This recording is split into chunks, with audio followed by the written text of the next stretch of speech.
जो जीवन अकाल से त्रस्त है, वो जब तक भोजन नहीं पाते तब तक मैं भी भोजन का एक निवाला भी ग्रहण नहीं करूंगा। ये मेरा प्रण है, ये मेरा प्रण है।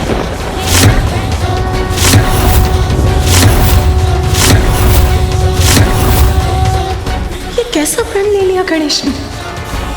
इतना बड़ा त्याग करेगा गणेश? देवराज इंद्र को शीघ्र ही संदेश भेजना होगा।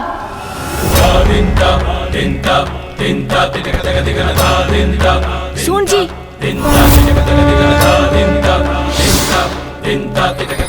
वक्रतुंड महाकाय सूर्यकोटि समप्रभ निर्विघ्नं कुरु मे देव सर्वकार्येषु सर्वदा।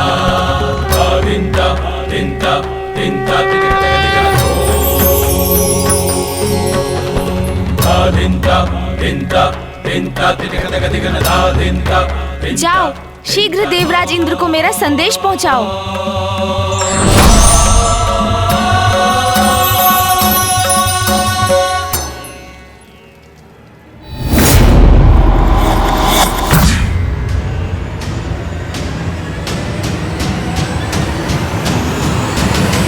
प्रणाम देवराज। प्रभु क्षमा कीजिए देवराज, मुझे आपसे कुछ महत्वपूर्ण चर्चा करनी है। ऐसा भी क्या आवश्यक है जो तुम प्रतीक्षा नहीं कर सकते थे? देख नहीं रहे कितनी लंबी यात्रा के बाद लौट रहा हूं मैं। क्षमा करें महाराज, क्षमा करें देवराज।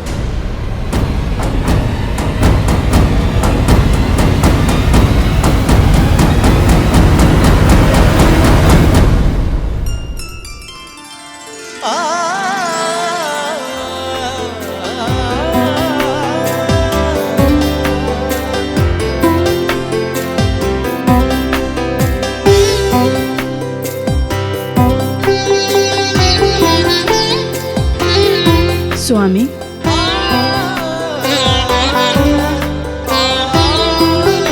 देवी शची, नहीं दर्पण के समक्ष रुक जाइए। स्वामी मुझे क्यों रोक रहे हैं?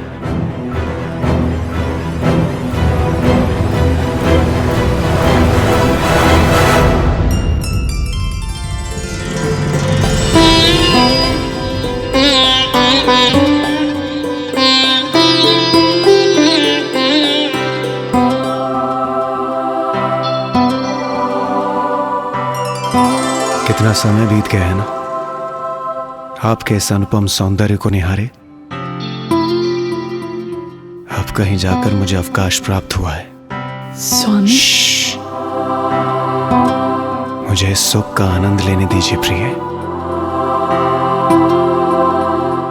अति सुंदर। स्वामी, आपने तो मुझे महादेव और देवी पार्वती के विवाह पर देखा था ना?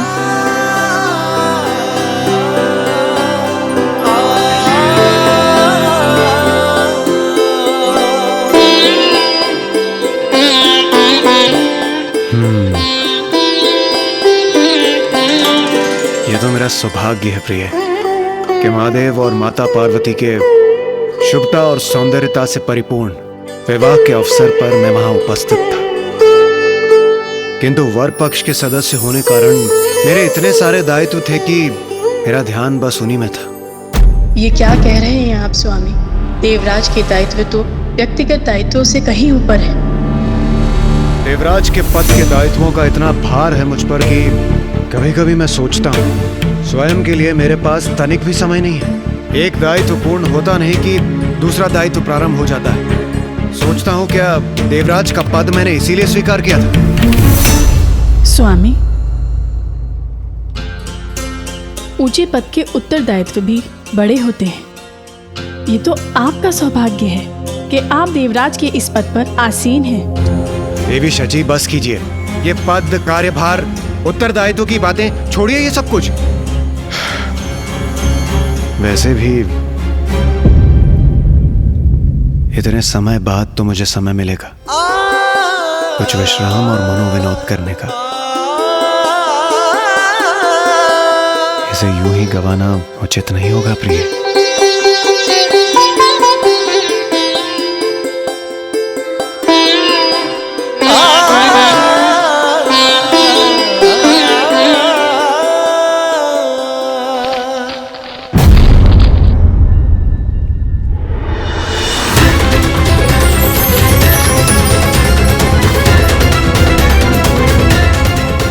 क्या है? सूखा पत्ता स्वर्ग में? स्वामी,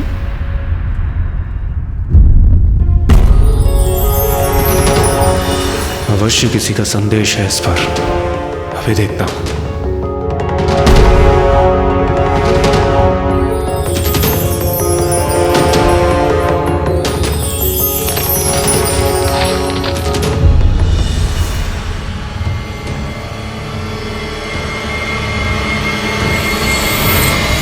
देवराज, आपसे कुछ अत्यंत महत्वपूर्ण विचार विमर्श करना है, इसलिए आप शीघ्र कैलाश आ जाइए। गणेश।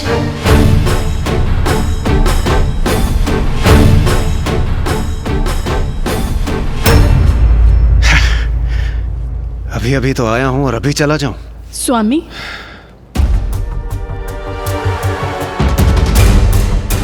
क्या हुआ स्वामी? ये देखिए देवी शची, कार्य कार्य बस कार्य। गणेश जी ने मुझे देवराज को पुनः कैलाश बुलाया। ये संदेश भेजा है उन्होंने कि मुझसे कुछ अत्यंत आवश्यक विचार विमर्श करने हैं। पता नहीं ऐसा भी क्या है। स्वामी, प्रथम पूज्य गणेश जी ने आपको बुलाया है तो आपको अवश्य ही जाना चाहिए। देवी शची, आप ये क्या कह रही हैं? मैं उन्हीं के कार्यों में तो व्यस्त था। महादेव और माता पार्वती के विवाह से अभी अभी तो मैं लौटा हूं। इस प्रकार तो आजीवन मैं उन्हीं के कार्यों में बंधा रहूंगा और स्वयं के लिए, विश्राम के लिए मेरे पास तनिक भी समय नहीं बचेगा। स्वामी, उन्होंने बुलाया है तो अवश्य ही कोई महत्वपूर्ण कार्य होगा। आपको निसंकोच वहां जाना चाहिए। विश्राम तो आप लौटकर भी कर सकते हैं। नहीं देवी शची, इस प्रकार तो एक कार्य का चक्र कभी नहीं थमेगा। मुझे स्वयं ही कुछ सीमाएं निर्धारित करनी होंगी। क्या देवराज होते हुए मुझे इतनी भी स्वतंत्रता नहीं है कि मैं तनिक विश्राम कर सकूं? नहीं, मैं नहीं जाऊंगा। मैं अपने सारथी मातली को ही भेज दूंगा। भाई जाकर गणेश जी से पूछ लेंगे कि ऐसा भी क्या आवश्यक कार्य है। स्वामी, ये उचित नहीं कर रहे हैं। कुछ सुख भोगने के अवकाश का तो देवराज को भी अधिकार है।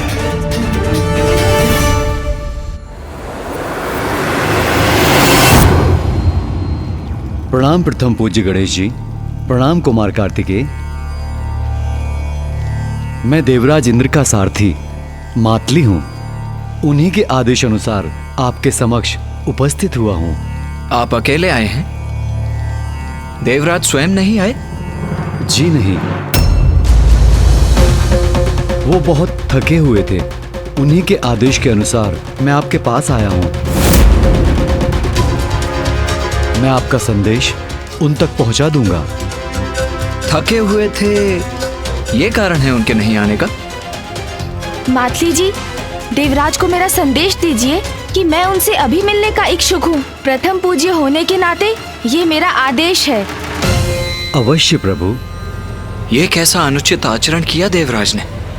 मेरा संदेश पाकर देवराज स्थिति की गंभीरता अवश्य समझेंगे। मुझे विश्वास है वो मेरे संदेश का मान रखेंगे।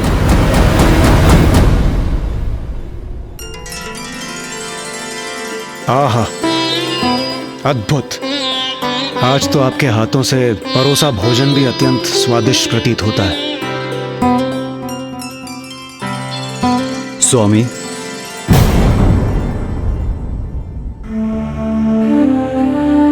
क्या हुआ मातली?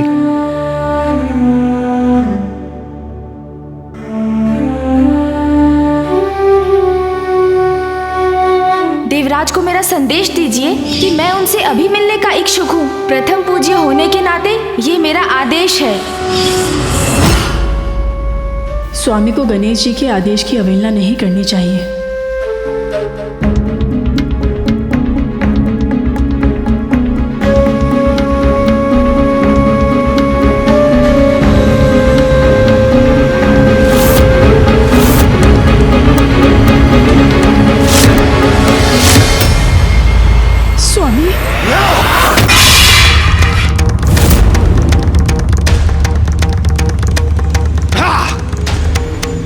राजेंद्र हूं मैं, तो क्या सभी के दिए आदेशों को स्वीकार करने का निरादर होगा?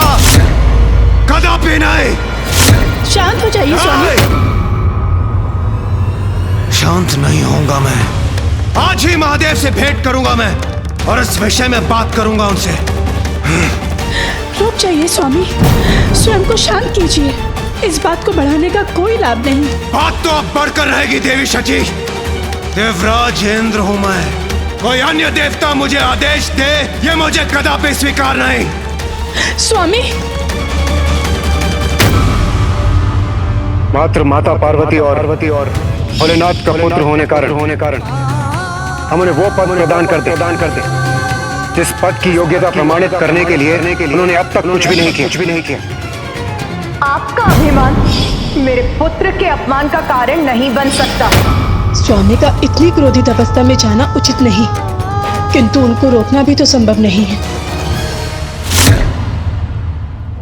किंतु पिताश्री, देवराज ने अपने सारथी मातली को मेरे पास भेज दिया। हाँ पिताश्री, देवराज का ये व्यवहार सर्वथा अनुचित है। ऐसा प्रतीत होता है कि देवराज इंद्र के भीतर अभी भी अहंकार शेष है, जो इस पद पर होने वाले के लिए सर्वथा अनुचित है। जो जितने ऊंचे पद पर आसीन होता है उसे उतनी ही चुनौतियों और परीक्षाओं का सामना करना पड़ता है। अब देवराज इंद्र की भी एक कठिन परीक्षा का समय आ गया है।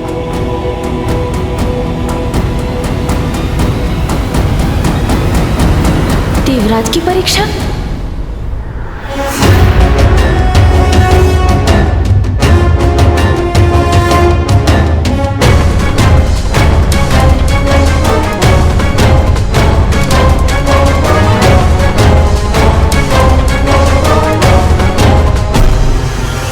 आपका कल्याण हो इंद्रदेव, मैं तो आपसे ही भेंट करने आ रहा था।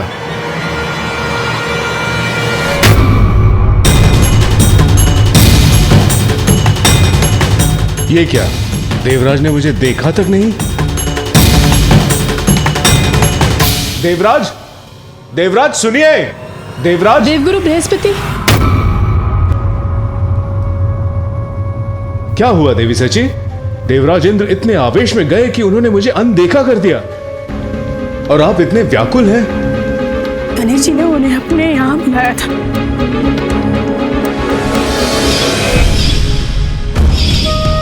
क्या देवराज होते हुए मुझे इतनी भी स्वतंत्रता नहीं है कि मैं तनिक विश्राम कर सकूं? नहीं, मैं नहीं जाऊंगा। मैं अपने सारथी मातली को ही भेज दूंगा। देवराज को मेरा संदेश दीजिए कि मैं उनसे अभी मिलने का इच्छुक हूँ। प्रथम पूज्य होने के नाते ये मेरा आदेश है। उसके बाद ये सब हो गया। मैं आपसे विनती करती हूँ देवगुरु बृहस्पति, आप स्वामी के साथ कैलाश चले जाइए।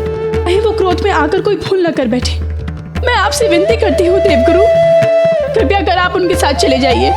उचित है देवी।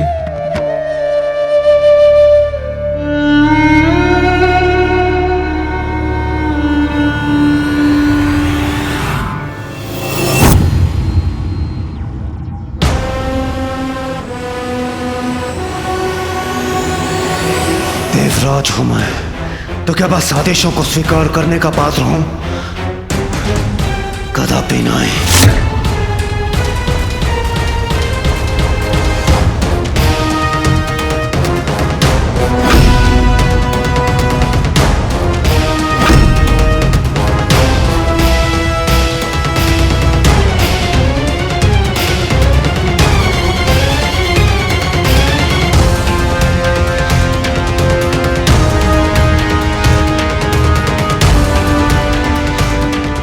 रुक जाइए देवराज इंद्र, रुक जाइए।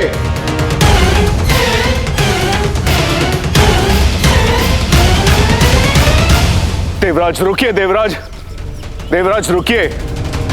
स्वयं को शांत कीजिए देवराज, इतना आवेग उचित नहीं है। देवगुरु, मेरे मन में आपके प्रति अत्यंत श्रद्धा है और मैं आपका अपमान नहीं करना चाहता। यदि आप मेरे साथ चलने के लिए उत्सुक हैं तो चलिए, किंतु मुझे रोकने का प्रयास मत कीजिए। और आप वहां होंगे तो मेरे और महादेव के बीच होने वाले निर्णायक संवाद, उसके आप साक्षी होंगे।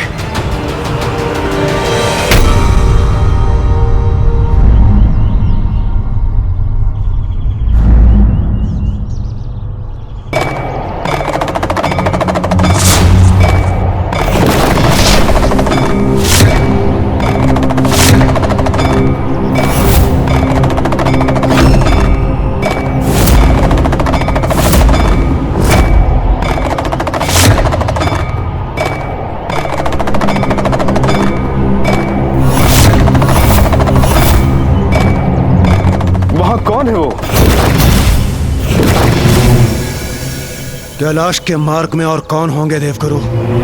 अघोरी ही होंगे ना?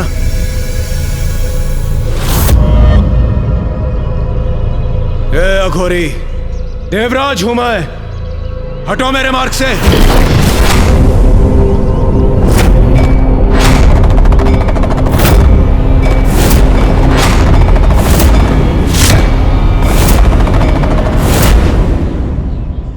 लगता है तुमने सुना नहीं। शांत हो जाइए इंद्रदेव, मुझे बात करने दीजिए। समझाइए इस दुष्ट अघोरी को, बताइए इसे कौन हूं मैं।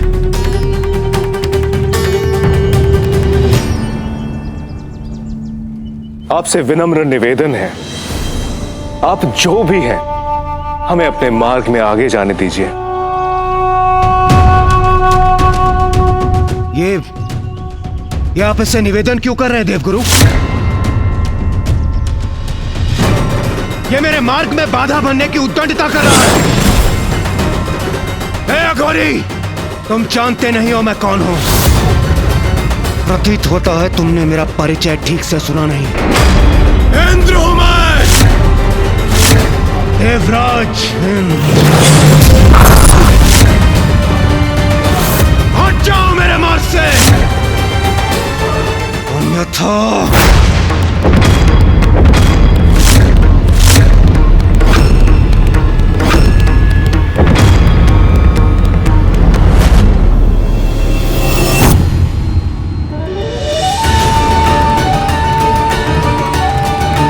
देवराज इंद्र का अहंकार उन पर और हावी हो रहा है।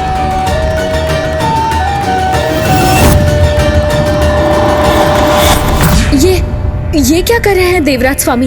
इसका क्या परिणाम होगा?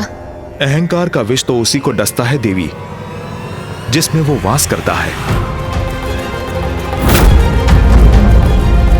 ये क्या कर रहे हैं इंद्रदेव?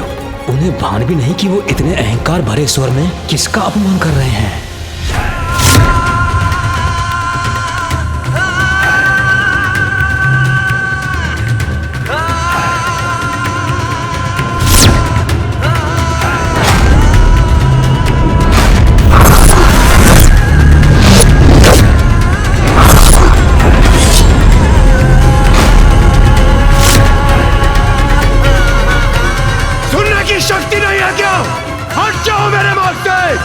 और जाकर कह दो प्रथम पूज्य गणेश जी से, देवराज इंद्र पधारे हैं, देवराज इंद्र पधारे हैं, देवराज इंद्र पधारे हैं, देवराज इंद्र पधारे हैं।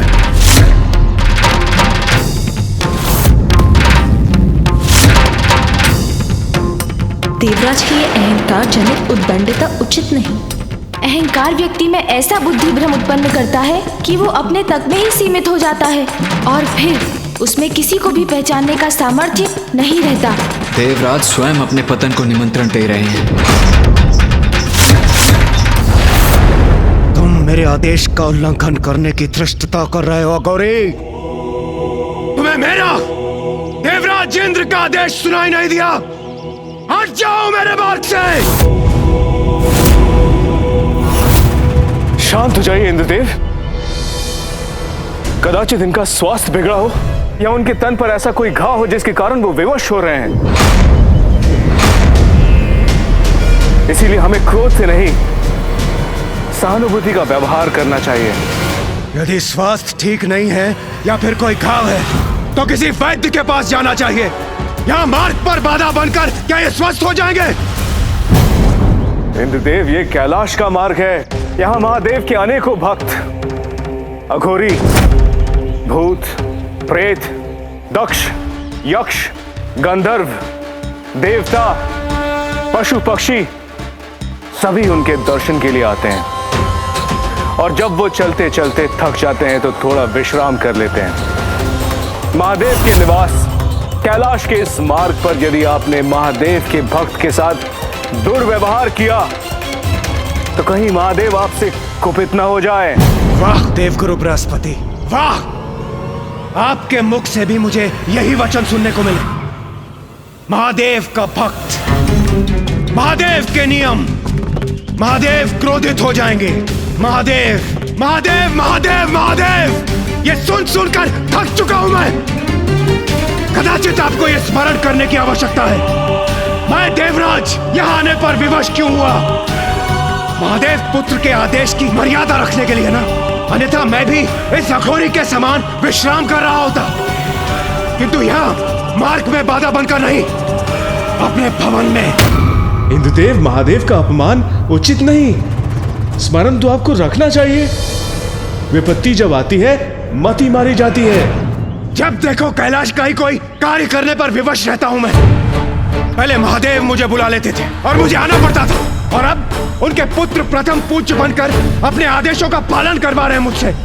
और यहाँ यह अघोरी मेरे मार्ग में पड़ा है। यदि उनके भक्त थकते हैं तो महादेव को अपने भक्तों के लिए विश्राम स्थल बनाना चाहिए। उनके भक्तों की विश्राम की चिंता करना मेरा दायित्व नहीं है। ए अघोरी, तुम जो भी हो, चलो उठो यहां से।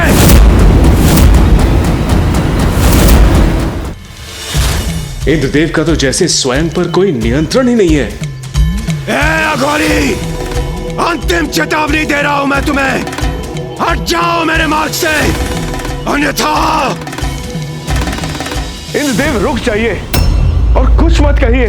क्रोध में हैं आप, और क्रोध में कहे वचन सदा अनिष्ट करते हैं।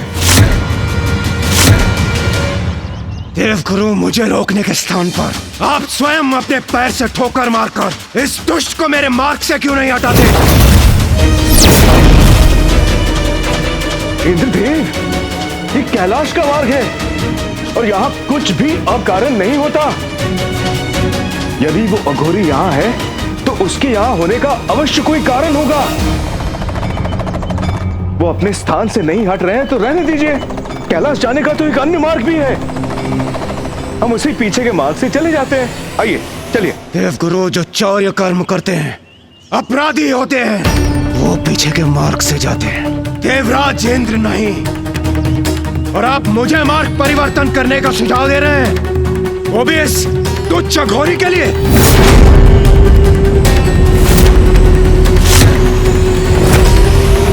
ये आप क्या कह रहे हैं देवराज इंद्र? कैलाश जाने के सभी मार्ग भगवान शिव महादेव तक ही ले जाते हैं। बस, बहुत हुआ।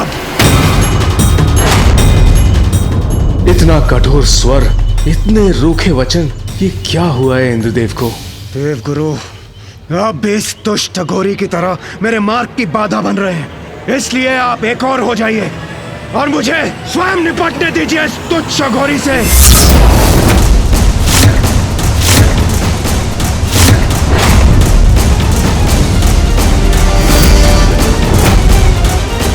आप क्या करने जा रहे हैं देवराज?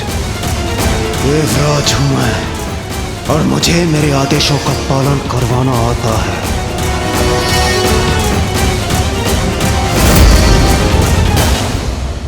इंद्रदेव देवगुरु बृहस्पति से ऐसे अपमानजनक वचन कैसे बोल सकते हैं? जिसका विवेक उसका साथ छोड़ चुका हो, गुरु का अपमान करने का अनुचित व्यवहार तो वही कर सकता है। जब अहंकार किसी पर छाता है तो वो सम्मान और अपमान का भेद भूल जाता है। ये इंद्रदेव नहीं, उनके अहंकार का स्वर है। सुनने की शक्ति से रिक्त हो या फिर बहुत बड़े अहंकारी हो।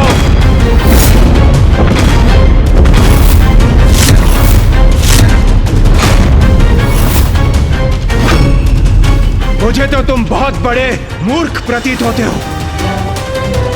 मेरे पैर की एक ठोकर खाओगे तो सुनने की शक्ति पुनः वापस आ जाएगी।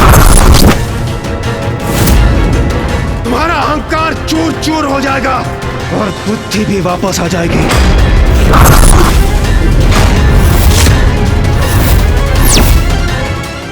कहीं देवराज जो कह रहे हैं वो कर ही न दे। इंद्रदेव पिताजी को दुत्कारने का दुस्साहस कर रहे हैं।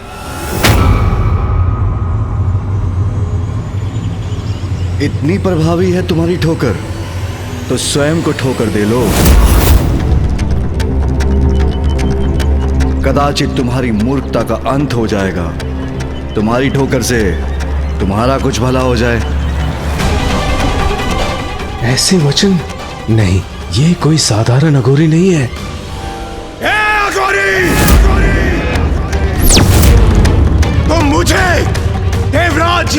को उत्तर देने की उद्दंडता कर रहे हो? तुम्हारी इस उद्दंडता का उचित पाठ सिखाऊंगा मैं तुम्हें। ऐसी ठोकर मारूंगा कि कैलाश से निकलकर सीधे शमशान में जाकर गिरोगे।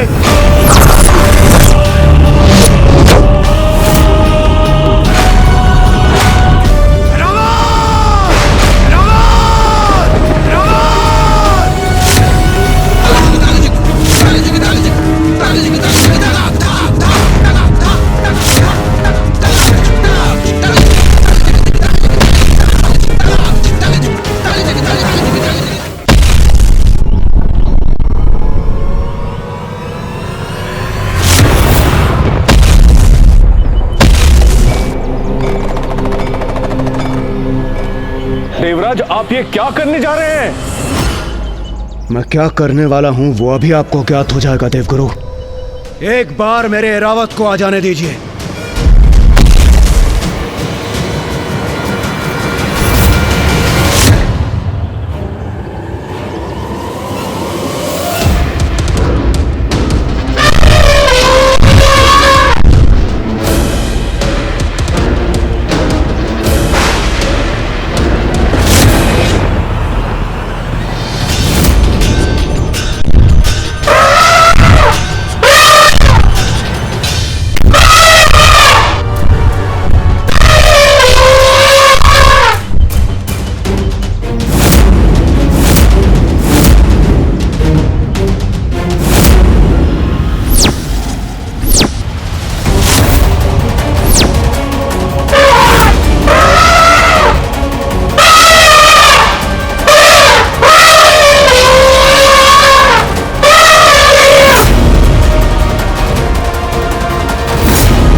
इंद्रदेव को क्या हुआ नाथ? वही जो नहीं होना चाहिए था, अहंकार। इंद्रदेव के अहंकार का अवश्य ही भयंकर परिणाम होगा। हटाओ इस अघोरी को मेरे मार्ग से, अभी और इसी क्षण।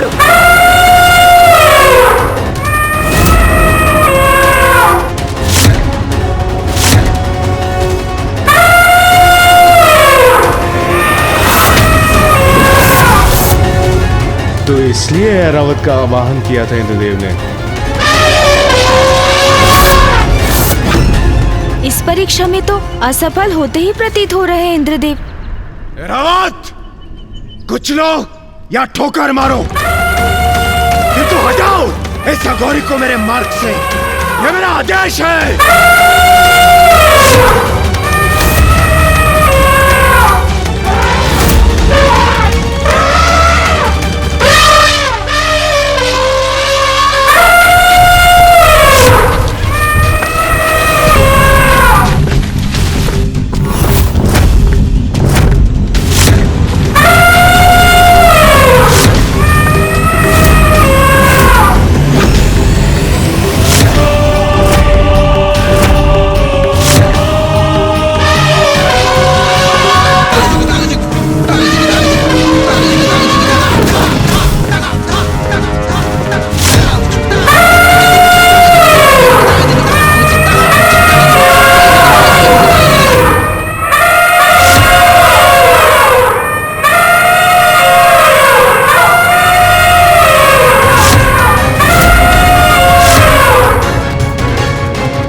तुम्हारे लिए सर्वोपरि है ऐरावत, उसे शीघ्र पूर्ण करो।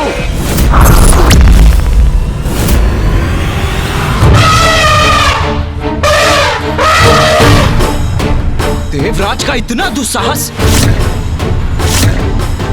अब मैं ही रोकूंगा उन्हें। रुको पुत्र कार्तिकेय। कैसे रुक जाऊं मां? देवराज सभी सीमाएं लांघ रहे हैं। तो उन्हें रोकने के लिए मुझे कुछ नहीं करना चाहिए क्या? पुत्र, ये इंद्रदेव की परीक्षा है, इसमें तुम्हारा हस्तक्षेप करना उचित नहीं।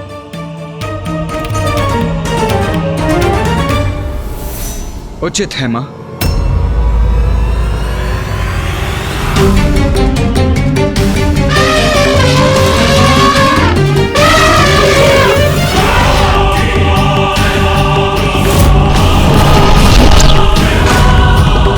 अब इंद्रदेव की दृष्टता अपराध में परिवर्तित होने वाली है।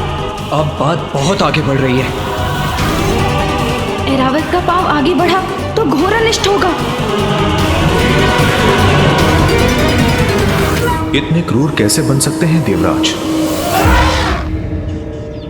अब या तो तुम हटोगे या फिर मिटोगे मूर्ख घोरी। ये उचित नहीं कर रहे आप इंद्रदेव, ये उचित नहीं कर रहे आप।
जिसके हृदय में प्रभु प्रेम है वो अहंकार से परे है, क्रूरता से परे है।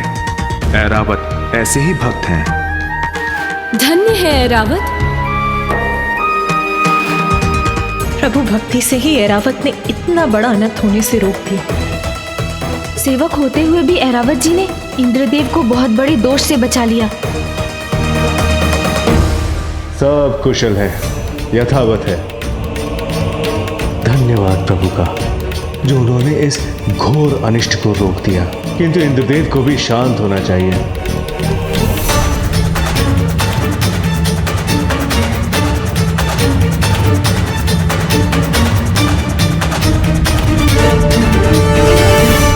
ये रावत मेरे आदेश की अवहेलना कैसे कर रहा है? रावत, तुमने अपने स्वामी के आदेश की अवहेलना कैसे की? इसका उचित दंड दूंगा मैं तुम्हें।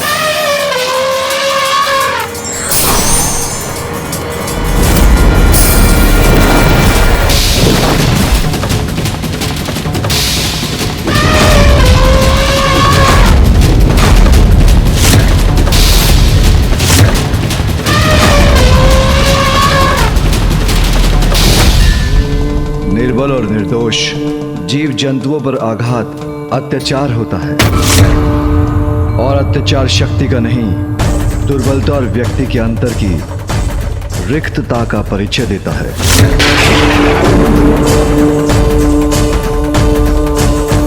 कहो, क्या विचार है तुम्हारा? ओह, तो अत्याचार पर प्रवचन देने के लिए तुम्हारी जीवा ने कष्ट कर ही दिया। वैसे तो तुम उचित ही कह रहे हो। दंड ऐरावत को नहीं, तुम्हें मिलना चाहिए। तुम्हें मिलना चाहिए। तुम्हें मिलना चाहिए।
की शक्ति कहां से आ गई सगोरी में?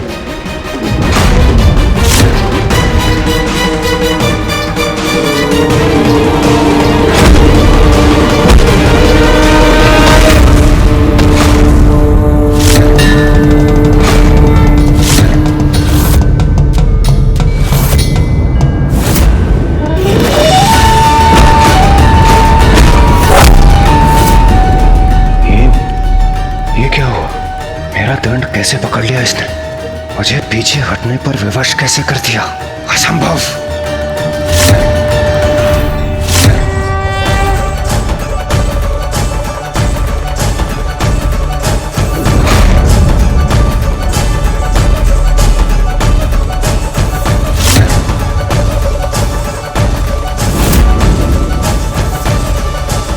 तुम अभी भी नहीं समझ पाए देवराज, जो सच्चे मन से प्रभु भक्ति करते हैं उनका कभी कोई अनिष्ट नहीं हो सकता।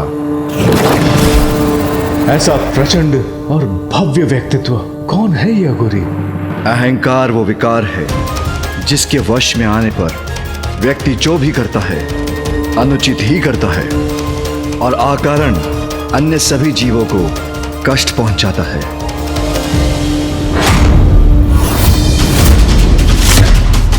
देवराज इंद्र हूं मैं, प्रवचन कदापि नहीं सुनूंगा।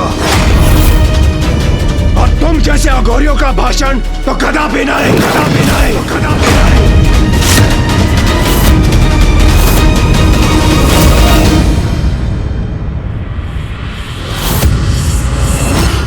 अब तो ये अपने आसन से उठ गए हैं।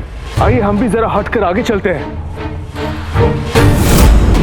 ए अघोरी, हटो एक और। कैसा हटे इंद्रदेव? हम उनसे हटकर जा सकते हैं। आइए आइए चलिए।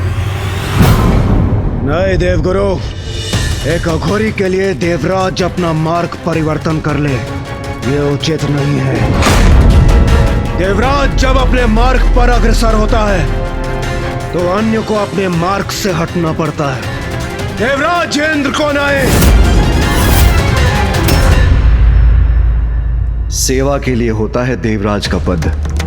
तुम्हारे मार्ग से सभी का हटना तुम्हारा सम्मान नहीं, अपितु अहंकार मात्र भय है, और अहंकार से भला कोई किसी का सम्मान कहां पा सकता? बस!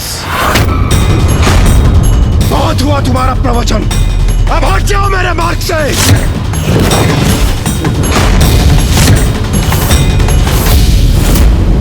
तुम्हें देखकर तो ये इच्छा हो रही है कि अपने मुष्टि प्रहार से मैं तुम्हारे इस गर्व भरे मुख पर वार करूं और हटा दूं तुम्हें अपने मार्ग से।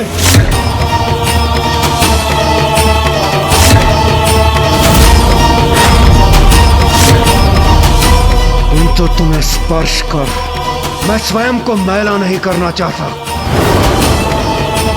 तुम्हारे स्वामी महादेव से मिलने जा रहा हूं मैं। उनसे भेंट कर उन्हें अवश्य बताऊंगा कि भूतों के समान विचरण करने वाले तुम जैसे अघोरियों की यहाँ प्रवेश करने की अनुमति नहीं होनी चाहिए।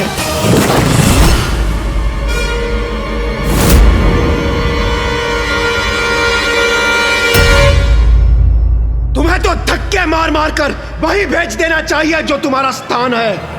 शमशान, शमशान, शमशान।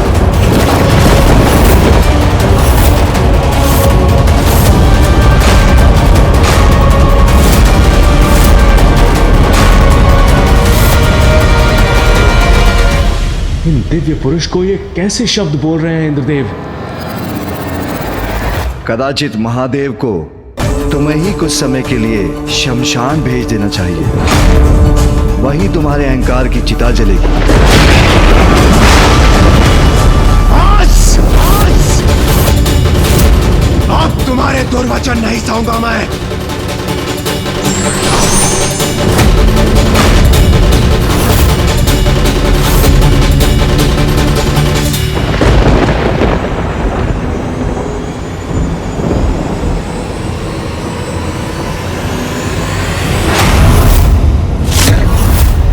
रुक जाइए इंद्रदेव, रुक जाइए। अब मुझे कोई नहीं रोक सकता,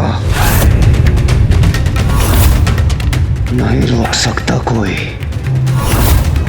दुष्ट अघोरी, तुम्हें अपने मार्ग से हटने के पर्याप्त अवसर दिए मैंने, किंतु अब और नहीं।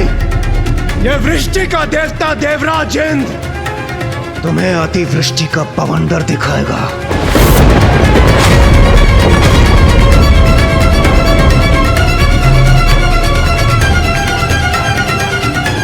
इंद्रदेव कदाचित अपना अंतिम अवसर भी गंवाने जा रहे हैं।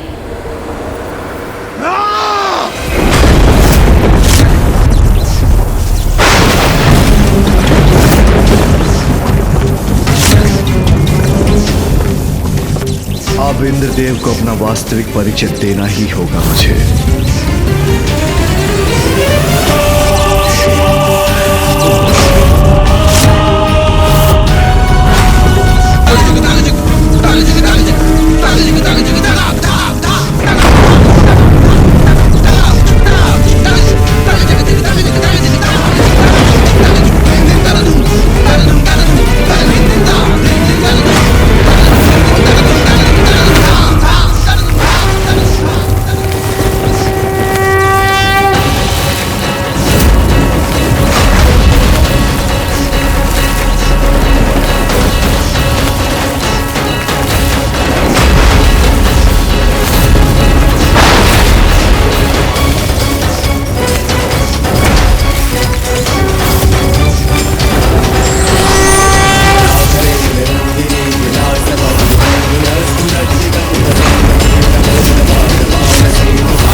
ये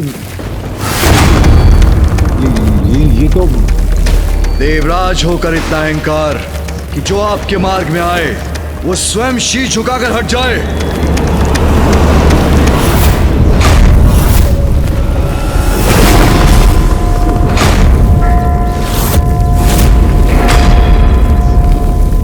देवराज, महादेव, देवता होने से अहंकार का अधिकार प्राप्त नहीं होता, अपितु देवताओं का मूल कर्तव्य है दूसरों के प्रति सहानुभूति और सभी जीवों के प्रति सेवा। तुमने ऐरावत को मुझे कुचलने का आदेश दिया। तुम उसके स्वामी हो, इसलिए वो तुम्हारा आदेश मानने पर विवश हो गया, किंतु उसने मुझे पहचान लिया और भक्ति भाव के कारण उसके नेत्र अश्रु से भर आए,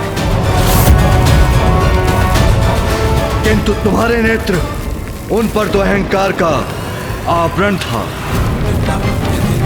भविष्य में यदि कोई असहाय और असमर्थ व्यक्ति तुम्हारे पथ में आएगा तो क्या उसे भी कुचल दोगे या उस पर वज्र चलाने के लिए तैयार हो जाओगे? क्या निरीह प्राणी पर चलाने के लिए तुम्हें वज्र प्रदान किया गया है देवराज?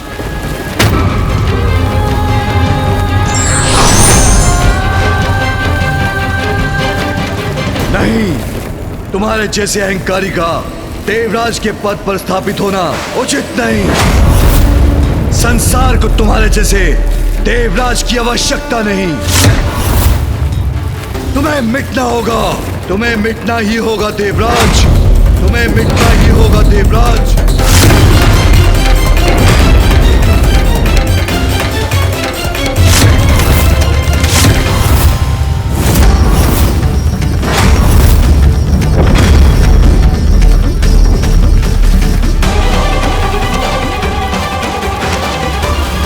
कैसा अनर्थ होने जा रहा है? महादेव, क्षमा महादेव, क्षमा।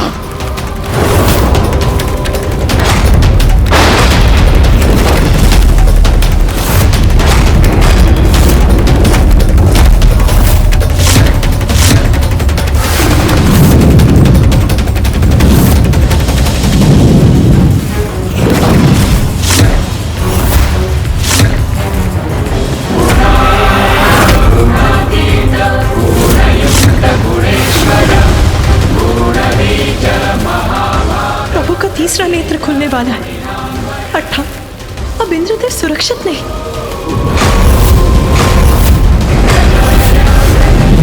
इंद्रदेव ने कैसे संकट को निमंत्रण दे डाला?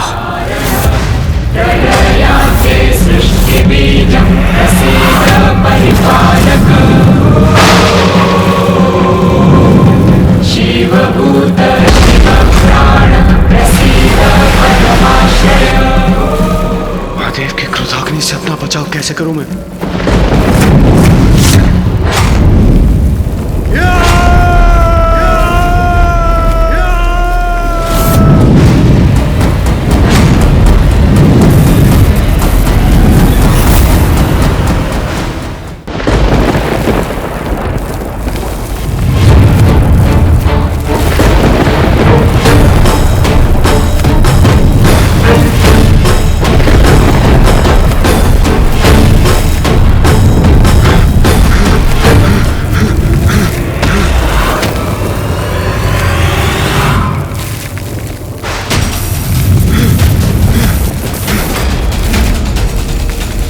कदाचित इसी बात का भय था।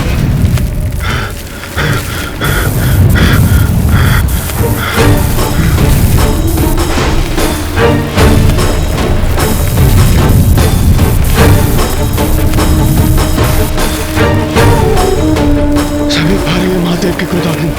मुझे और तीव्र गति से भागना चाहिए।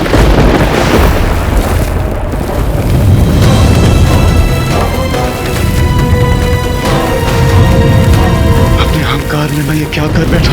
अब तो प्रथम पूज्य विघ्नहर्ता गणेश जी मेरी रक्षा कर सकते हैं। प्रथम पूज्य गणेश जी मेरी रक्षा कीजिए, मुझे महादेव के क्रोध से बचा लीजिए।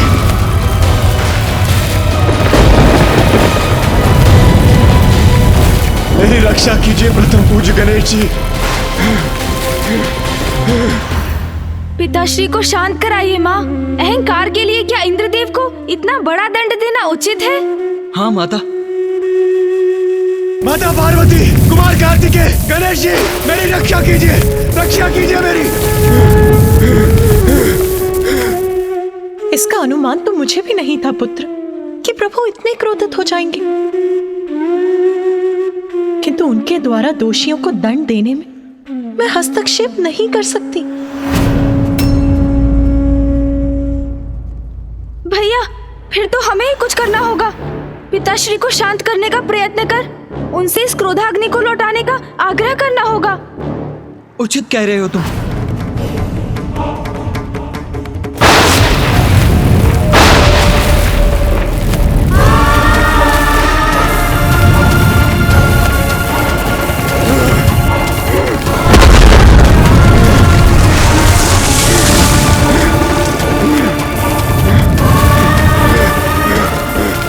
महादेव की क्रोधाग्नि तो मेरी ओर बढ़ी आ रही है। मैं तनिक भी विश्राम नहीं कर सकता।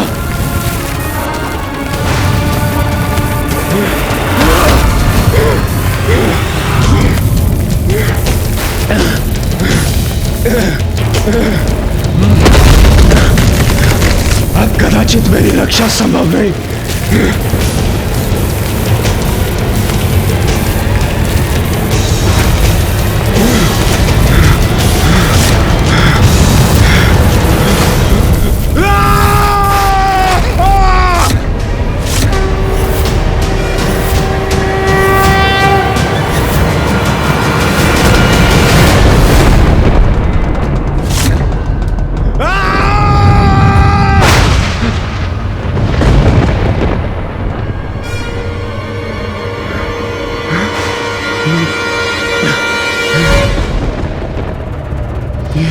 ये क्या मेरे प्राण पखेरु उड़ रहे हैं?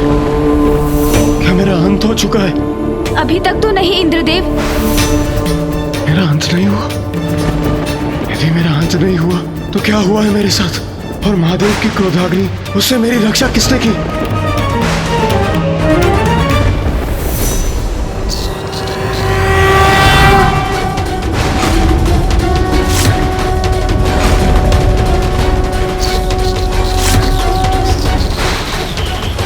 तो गणेश जी ने मेरी गुहार सुन मेरी रक्षा की। अब ज्ञात नहीं क्या होने वाला है।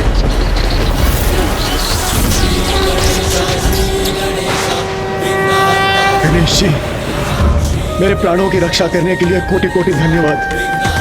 मैं क्षमा प्रार्थी हूँ प्रभु। इंद्रदेव, अभी धन्यवाद का समय नहीं आया, क्योंकि अभी तक आप सुरक्षित नहीं हैं। ये आप क्या कह रहे हैं गणेश जी? ये आप क्या कह रहे हैं?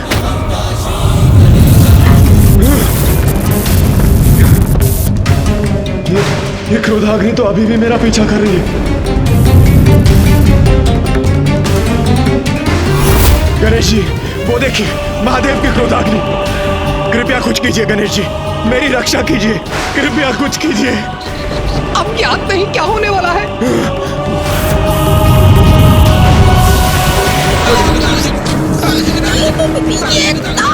प्रभु, कहीं महादेव की क्रोधाग्नि मुझे ही ना भस्म कर दे। मेरी रक्षा कीजिए प्रभु, रक्षा कीजिए। गणेश जी मेरी रक्षा कीजिए, कुछ कीजिए प्रभु, प्रभु कुछ कीजिए। धैर्य रखिए देवराज, यथासंभव जो हुआ वो मैं करूंगा ही। पिताश्री की क्रोधाग्नि को तो बस वो ही रोक सकते हैं।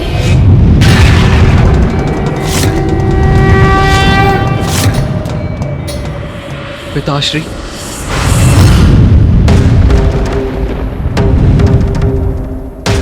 उचित यही होगा कार्तिकेय कि तुम इसी क्षण यहां से चले जाओ।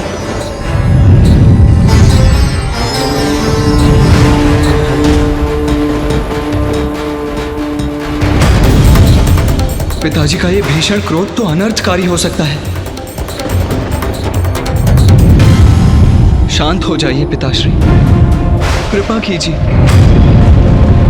मेरी गुहार स्वीकार कीजिए पिताश्री।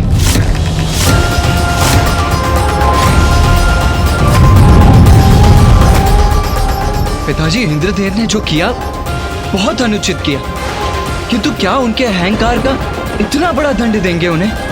पुत्र कार्तिकेय, जिन असुरों के साथ हम युद्ध करते हैं उनका प्रमुख अपराध है उनका अहंकार, किंतु कदाचित उससे एक बहुत बड़ी हानि भी होने लगी है।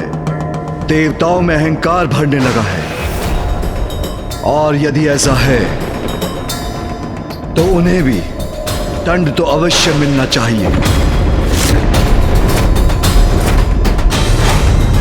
और ये घटना देवताओं के लिए भी एक उदाहरण बनेगी।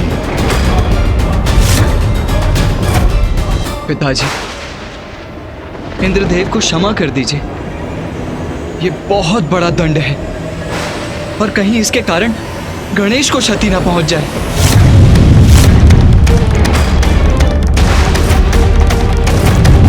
पिताजी तो शांति नहीं हो रहे हैं। अन्याय नहीं न्याय करूंगा मैं। उनके अहंकार का जो दंड असुरों को प्राप्त होता है वही दंड देवराज को भी दूंगा मैं।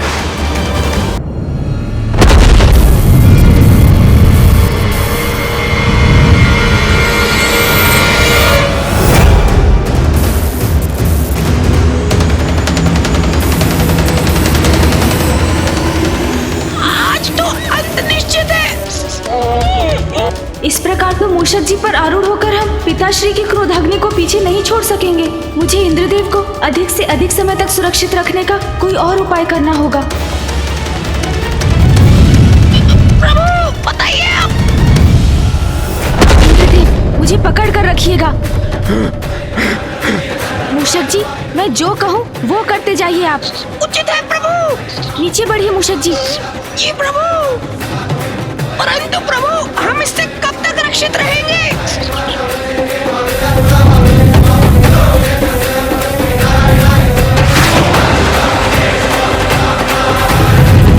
अब ऊपर चलिए मूषक जी। जी, उचित है प्रभु।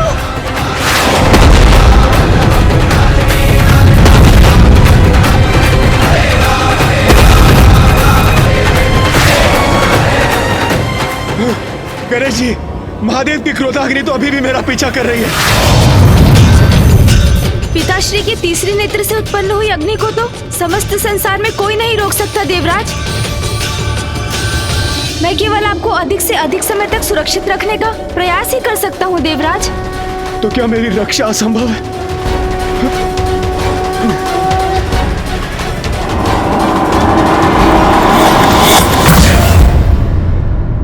महादेव, देवराज का आचरण उचित नहीं था, किंतु उनकी ओर से मैं क्षमा याचना करता हूँ। कृपा कीजिए प्रभु, शांत हो जाइए। पिताश्री, यदि आप शांत नहीं हुए तो घोर अनिष्ट हो जाएगा।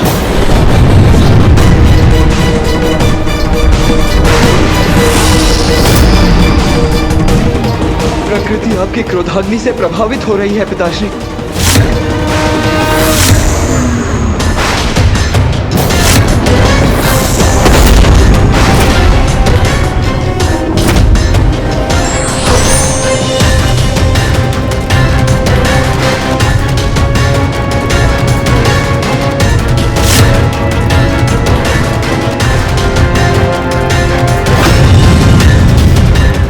महादेव, मैं विश्वास दिलाता हूँ देवराज इंद्र उचित पाठ सीख चुके हैं। कृपा कीजिए, आप भी शांत हो जाइए। महादेव, देवराज इंद्र को भस्म करने से कुछ प्राप्त नहीं होगा। अपितु यदि वर्षा के देवता को नष्ट किया गया तो प्रकृति पर और बुरा प्रभाव पड़ेगा।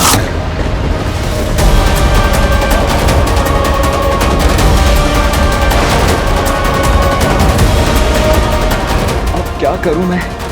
पिताजी इतने क्रोध में हैं कि वो किसी का सुझाव नहीं मान रहे। कौन है जो उनके इस क्रोध को शांत कर सकता है? माँ, अब आपको ही हस्तक्षेप करना होगा, आपको ही शांत कराना होगा पिताश्री को। पुत्र, मैं कदाचित तुम्हारे पिताश्री के कार्य में हस्तक्षेप करने में असमर्थ हूँ। इसमें केवल देवराज की सुरक्षा निहित नहीं है माँ। गणेश और मूषक जी भी इंद्रदेव को सुरक्षित रखने का प्रयास कर रहे हैं, अर्थात वो भी संकट में है माँ।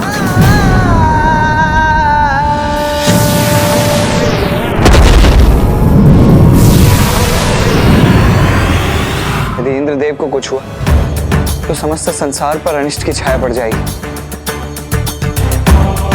आपके और पिताजी के निर्देश पर ब्रह्मदेव द्वारा जिस सृष्टि का सृजन हुआ, उसके नित्य नव सृजन में इंद्रदेव का भी महत्वपूर्ण योगदान है माँ।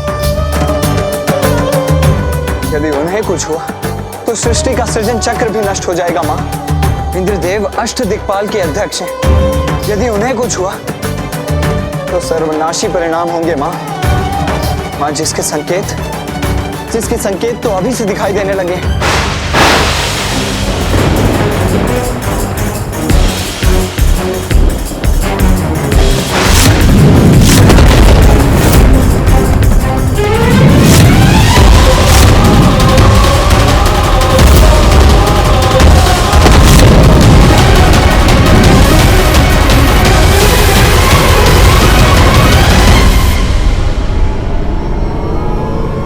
मैं विनती करता हूँ माँ, पिताजी को मना लीजिए।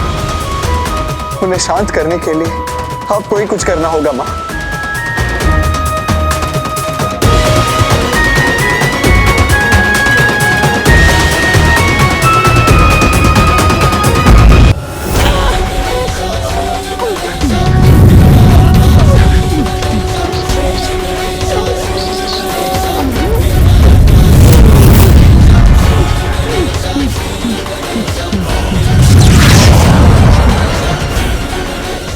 चलिए मूषक जी।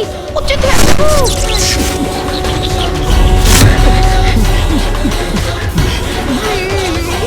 प्रभु। मूषक जी तो थक रहे हैं, इनकी गति भी धीमी पड़ रही है।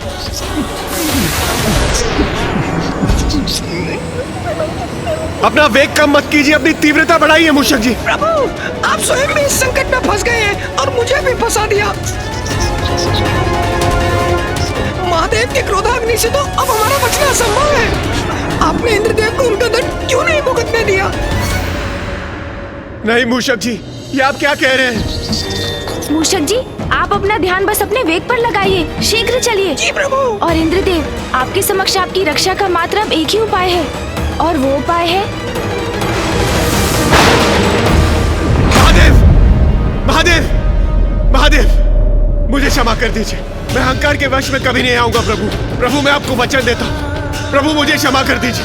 महादेव,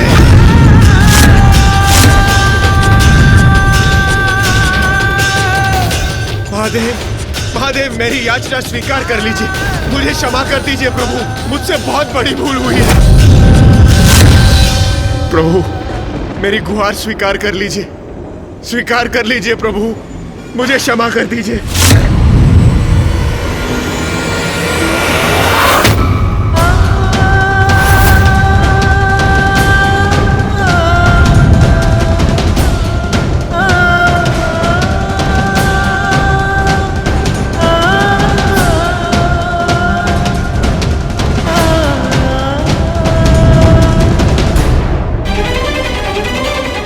महादेव तो अभी क्रोधित हैं।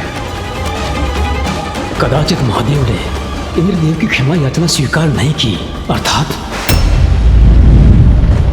प्रभु मुझे क्षमा कर दीजिए प्रभु, मुझसे बहुत बड़ी भूल हुई है प्रभु।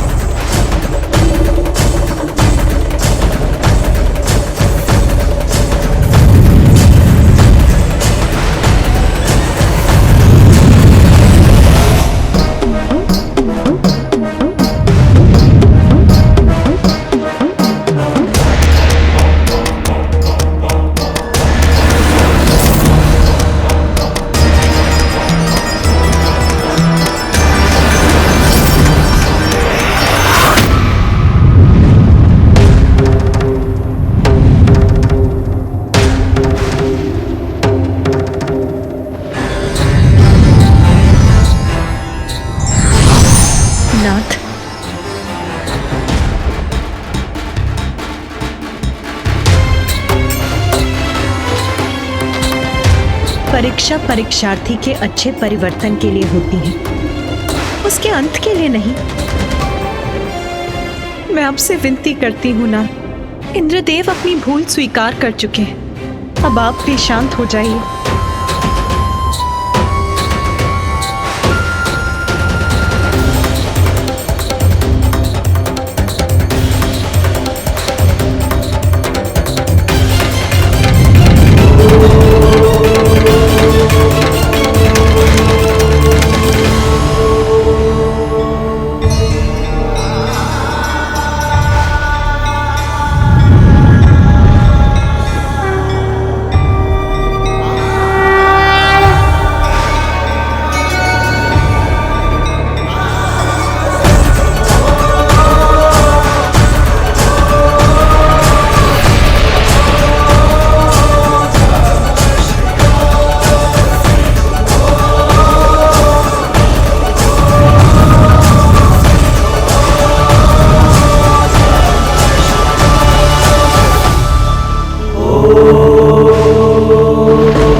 आपने मुझे क्षमा कर दिया, मैं सुरक्षित हूं प्रभु। आपको कोटि कोटि नमन करता हूं प्रभु, आपका कोटि कोटि धन्यवाद। मैं वचन देता हूं प्रभु, मैं आपको कभी भी निराश नहीं करूंगा।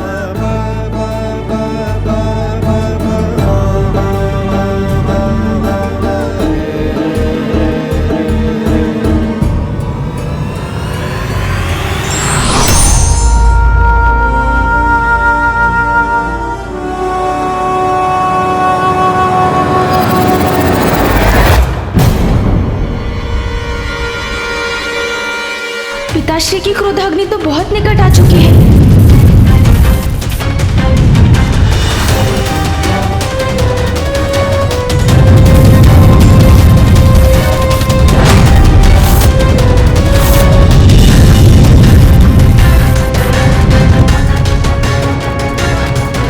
महादेव की क्रोधाग्नि? महादेव की क्रोधाग्नि तो अभी भी इंद्रदेव पर लक्षित है।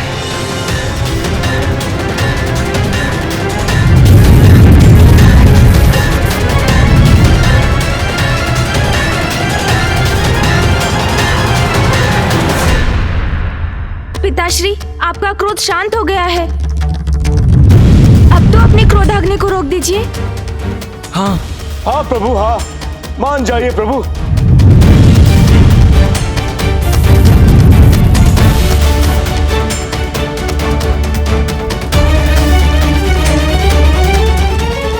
मेरे तीसरे नेत्र से उत्पन्न क्रोधाग्नि लौटाई नहीं जा सकती।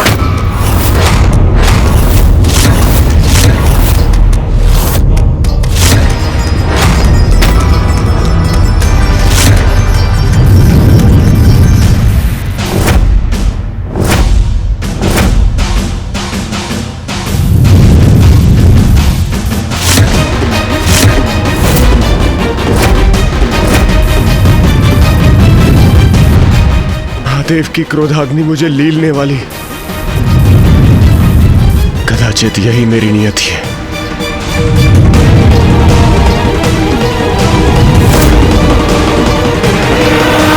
पिताजी,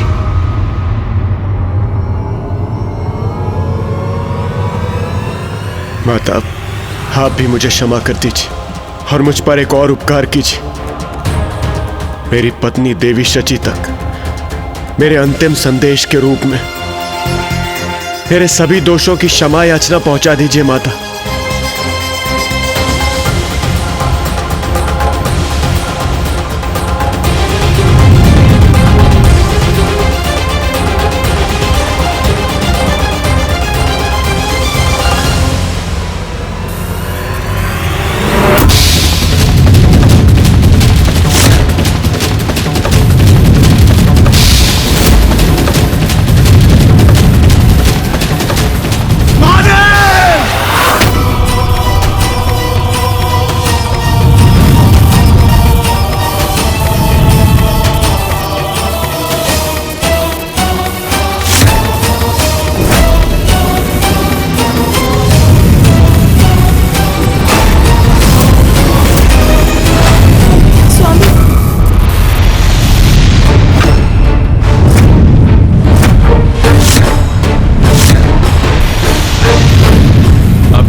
शेष है देवराज इंद्र के पास। इंद्रदेव ने उचित अनुचित का भेद समझने में बहुत विलंब कर दिया। पिताश्री की क्रोधाग्नि की शक्ति को लौटाया नहीं जा सकता, तो अब क्या उपाय है इंद्रदेव की रक्षा का?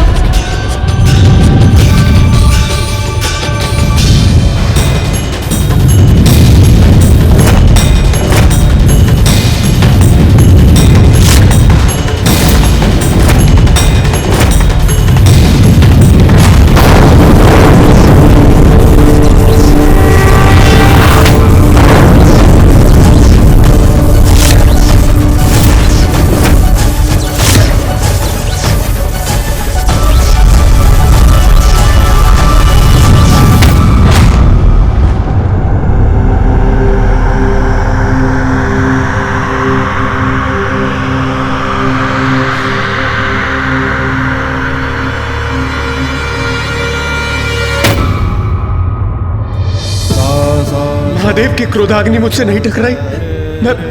मैं सुरक्षित हूं।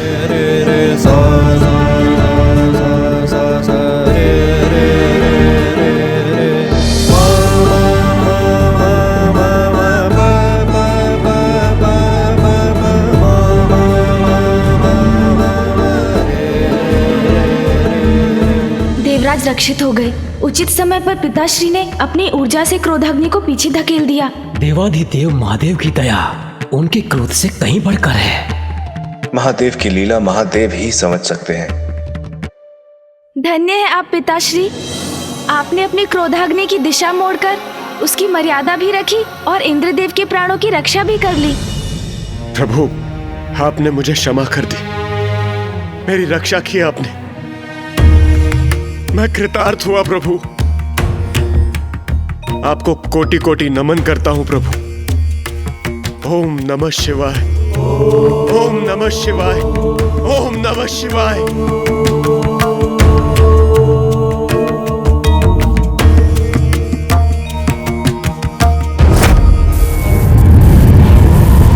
किंतु पिताश्री, आपकी क्रोधाग्नि ऐसे तो शांत नहीं हो सकती।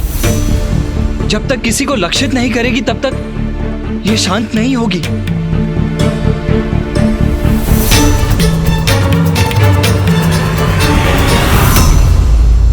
चिंता मत करो पुत्र कार्तिकेय, मेरी क्रोधाग्नि किसी का जीवन नष्ट नहीं करेगी, क्योंकि मैंने उसका मार्ग सागर की ओर मोड़ दिया है।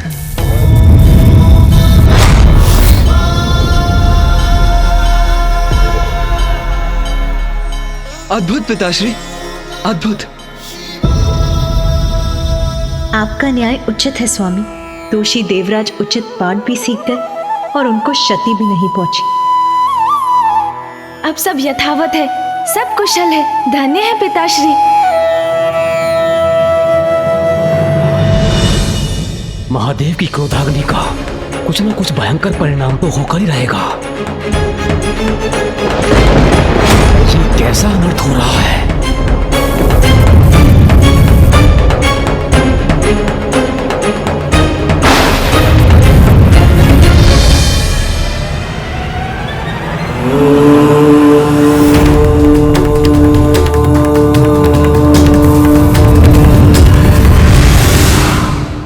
मेरी क्रोधाग्नि अब सागर में विलीन हो गई है।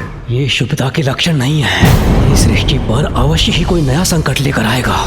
हर हर महादेव, हर हर महादेव, महादेव की जय हो, महादेव की जय हो, महादेव की जय हो, महादेव की जय हो।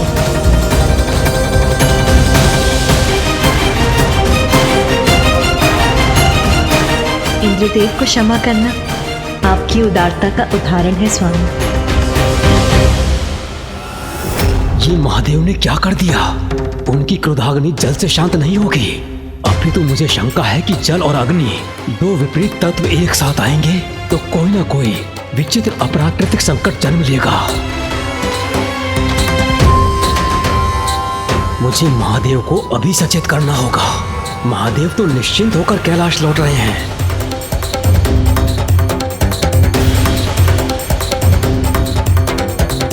किंतु सागर के गर्भ में क्या उत्पन्न हुआ है वो किसी को ज्ञात नहीं। मुझे किसी महासंकट की आशंका हो रही है।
आज्ञा दीजिए प्रभु। देवी सची ने मुझे इंद्रदेव को सुरक्षित रखने के लिए उनके साथ भेजा था और अब वो कुशल है तो मुझे प्रस्थान करना चाहिए। देवगुरु, अहंकारवश मैंने आपसे बहुत कुछ अनुचित बोल दिया, मुझे क्षमा कर दीजिए। देवराजेंद्र, महादेव की कृपा से अब सब कुशल है।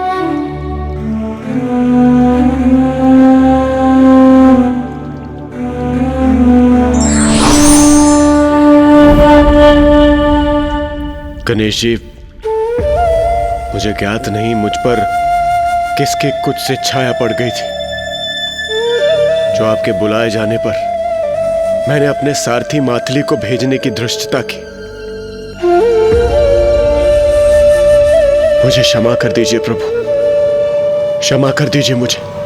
इंद्रदेव, मैंने तो आपको एक अत्यंत आवश्यक विषय पर चर्चा के लिए बुलाया था। यदि मैं प्रतीक्षा कर सकता था तो अवश्य करता। प्रभु, मैं लज्जित हूं, क्षमा प्रार्थी हूं प्रभु। किंतु आपने मुझे यहाँ बुलाया क्यों था? देवराज, ऋषि अंगिरस कैलाश आए थे, किंतु तब पिताश्री ध्यान में थे। ऋषि अंगिरस? वो अत्यंत क्रोधित थे। उन्होंने बताया कि बिना वर्षा के दक्षिण में प्रजा अकाल से कैसे त्राही त्राही कर रही है। ये उचित नहीं है। और इसीलिए गणेश ने आपको यहाँ बुलाया था देवराजेंद्र। अब तो आप भी समझ ही गए होंगे कि ये कितना महत्वपूर्ण है। मुझे महादेव से अपने संशय के विषय में अभी बताना होगा। याद नहीं, महादेव की क्रोधाग्नि कैसा विकृत रूप लेकर जन्म लेगी। देवराज, आप तो मेघों और वर्षा के देवता हैं। फिर दक्षिण में इतना भयंकर अकाल क्यों पड़ने दे रहे हैं? आप वहाँ की सुध क्यों नहीं ले रहे हैं देवराज? वहाँ की जीव जंतु वनस्पतियों को समाप्ति के निकट क्यों भेज दिया आपने? दक्षिण में वर्षा ना होने का कारण बताइए इंद्रदेव। किंतु महादेव,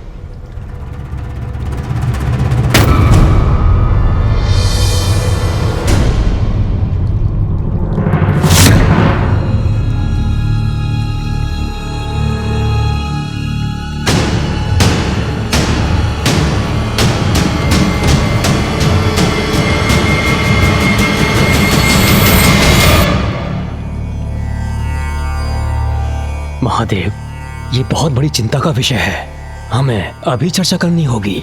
अवश्य ब्रह्मदेव।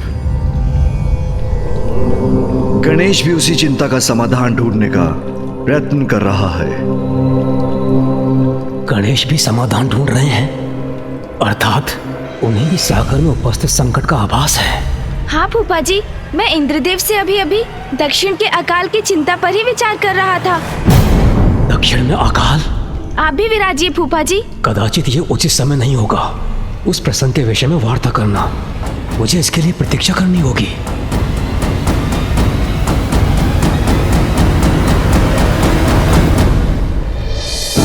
तो बताइए देवराज, दक्षिण में पड़े अकाल का क्या कारण है और आप इसका समाधान क्यों नहीं कर सकते? किंतु प्रथम पूज्य श्री गणेश जी, कुमार कार्तिकेय, माता पार्वती, दक्षिण में पड़े अकाल का कारण मैं नहीं।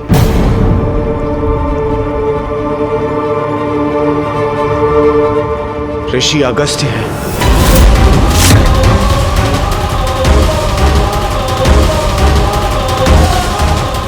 ऋषि अगस्त्य? ये ऋषि अगस्त्य कौन है? ये ऋषि अगस्त्य कौन है?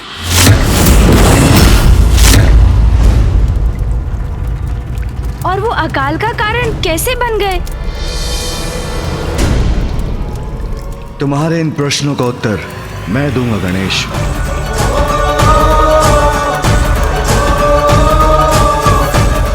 ऋषि अगस्त्य और ऋषि वशिष्ठ दोनों भाई हैं। दोनों का जन्म वरुण देव के अंश से एक कुंभ के द्वारा हुआ और अब ऋषि अगस्त्य ने दक्षिण की नदी कावेरी को अपने कमंडल में रख लिया। उन्होंने नदी को कमंडल में रख लिया? यदि ऐसा है तो मुझे जाने की अनुमति दीजिए पिताश्री, जिससे मैं उस नदी को उनके कमंडल से मुक्त करा सकूं। ऋषि अगस्त्य ऐसा नहीं होने देंगे गणेश। किंतु क्यों पिताश्री? क्योंकि वही नदी ऋषि अगस्त्य की पत्नी भी है। उनकी पत्नी? कौन है ये अद्भुत स्त्री पिताश्री? पुत्र, ऋषि अगस्त्य की पत्नी लोपामुद्रा का जन्म दक्षिण की नदी कावेरी बनने के लिए ही हुआ था।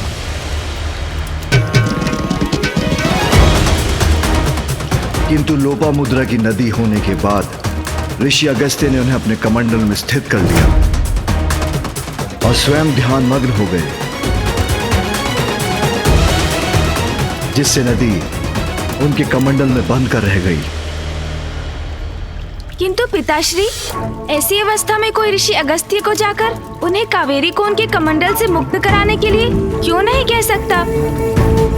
सभी उनसे इतने भयभीत क्यों हैं? यदि वो ना माने तो हम उन्हें नदी को मुक्त करने पर बाध्य क्यों नहीं कर सकते पिताश्री?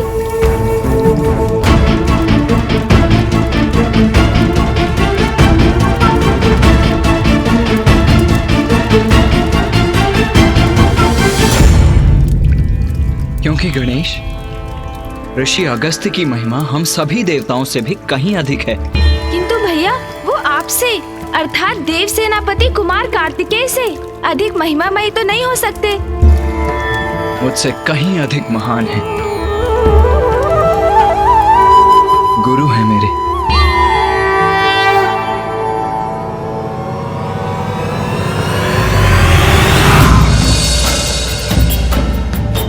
स्वस्ति न इंद्रो वृतश्रवाः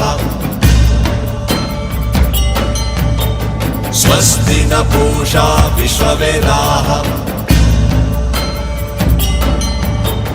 स्वस्ति नस्तार्क्ष्यो अरिष्टनेमि स्वस्ति नो बृहस्पतिर्दधातु मानस्तोके धनयमान आयुष्मानो। तपोबल के ही धनी नहीं, ऋषि अगस्त्य तो युद्ध कला के भी बहुत बड़े ज्ञानी हैं। मानो वीरानुद्रभामिनो बधिरः विश्वमन्तसत्मित्वा हवामहे।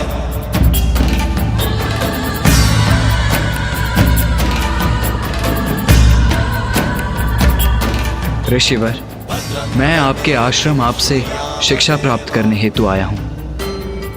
कृपया मुझे अपने शिष्य के रूप में स्वीकार कर मल्ल युद्ध अर्थात कलारी पयट्टू की कला सिखाने की कृपा कीजिए।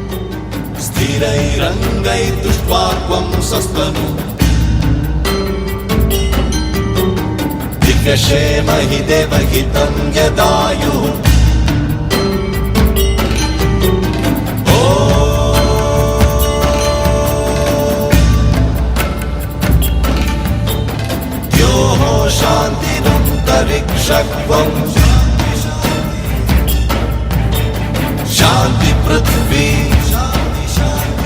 शांतिरापः शांति शांति शांति शांति। कुमार कार्तिकेय, तुम्हारा प्रशिक्षण कल भोर में प्रारंभ होगा।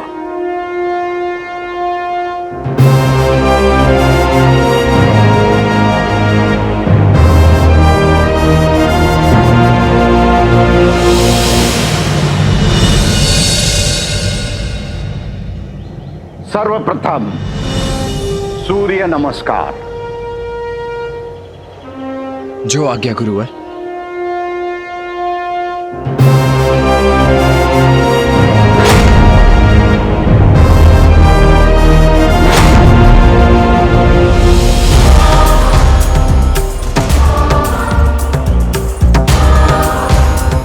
युद्ध में एकाग्रता और तत्परता दोनों ही आवश्यक हैं।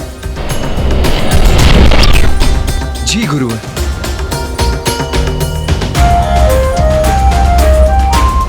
विरोधी की प्रत्येक क्रिया की सूक्ष्मता से ही अवलोकन करना चाहिए, अन्यथा चूक हो सकती है। अवश्य गुरुवर।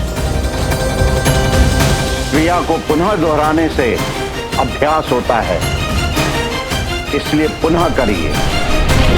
जी गुरुवर।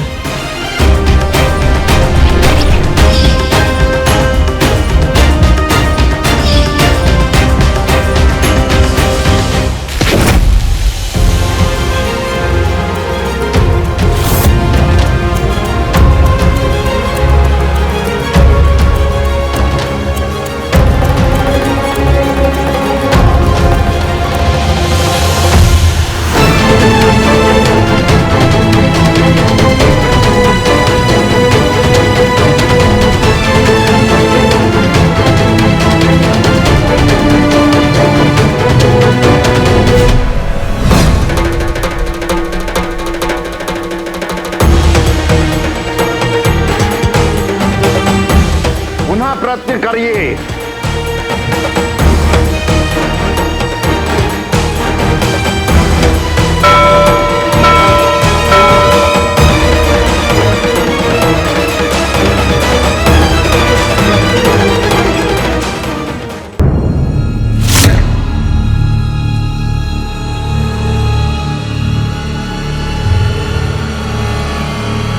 कुमार कार्तिकेय, अपना लक्ष्य मुझे बनाओ।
ऋषि अगस्त्य इतने प्रभावशाली योद्धा है?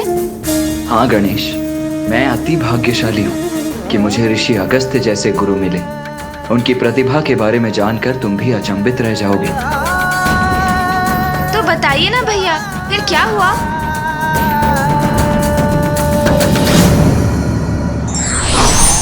व्यक्ति में प्रतिभा कितनी भी हो, उसे आकार तभी मिलता है जब योग्य गुरु का मार्गदर्शन हो।